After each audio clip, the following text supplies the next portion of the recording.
In this part, we talk about the error handlings.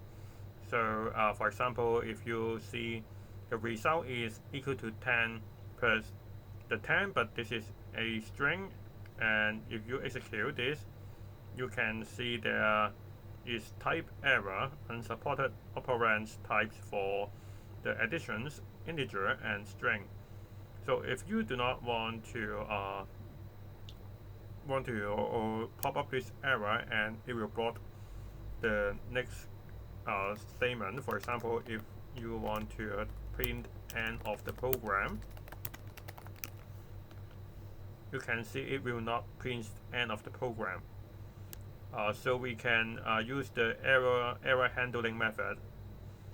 We can use the try, except, else, and you can see the definition here. The try is to try to let you test the block of code for error. So we will put the result equal to 10 plus 10. We want to try to test this block of code, and the except block lets you handle the error. So this will handle the error. So if there is error, we will print cannot add together, and the else will let you execute the code when there is no error. So if there is no exception, it will jump to here and print already print.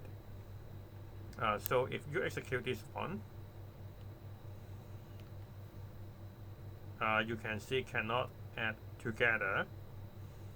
And let's just try to again put the end of the program. You can see although we cannot execute this line, you can see it will not block this code and it will still print the end of the program. So we remove this first. So in order to fix this, we have to change to integer. So we execute this. Now because it do not have any error, so it will jump to else and print already print. And we will talk about the finally block at last. And we put another example. If there is a list, there is only 3 items, and then you will try to print the items that do not exist. So this is the 5th element. So we execute this, and this will pop up another error, and this is the index error. So because each block of code may have different types of error, then we can use try, except for example, if you just want to specify when there is type error and then print there is type error, for the else is just like what we have done before, and it will jump to here when there are no errors. So if you execute this again, you can see it cannot deal with the index error. So now you can add one more line, except, and then if you do not know what error it will be, then you can type there are other errors. So if we execute this again, you can see this time it will pop up there are other errors, because this time it has the least error.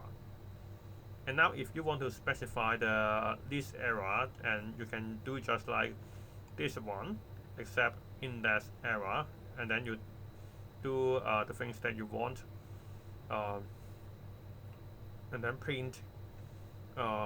This time we print there is an index error.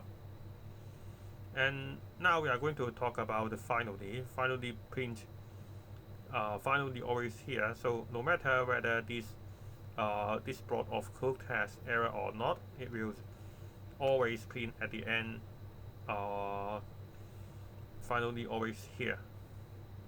So for example, if there is no error, for example, we change this to 1. Now this can execute this, and then there's no exception. It will print the second element, second item, this is 2, and this line is still here. So if we do the same error like before, and then execute this, and this will still here. So finally, it's just like what we said of the code. The finally block lets you execute the code regardless of the result of the tried and except blocks. So it will always run this code. So this is how to handle the errors.